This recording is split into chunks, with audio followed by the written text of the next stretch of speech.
Let's create this sliced text effect in Photoshop under 1 minute. First, let's add a color fill layer and select a dark tone. For this, I'm selecting dark purple.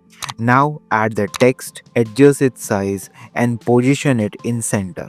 Now select polygon lasso tool and create points around the text and join the last point to the first to complete it. Then click on add mask option, which will hide the other part.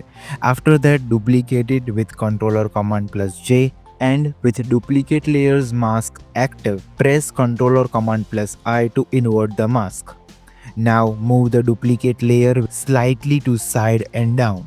Now add a new layer and select the brush tool. With controller command pressed, click on the layer mask thumbnail to make a selection. After that, with a soft round brush, flow around 30% and foreground color to black, paint under the text to create a shadow effect that will add depth to this.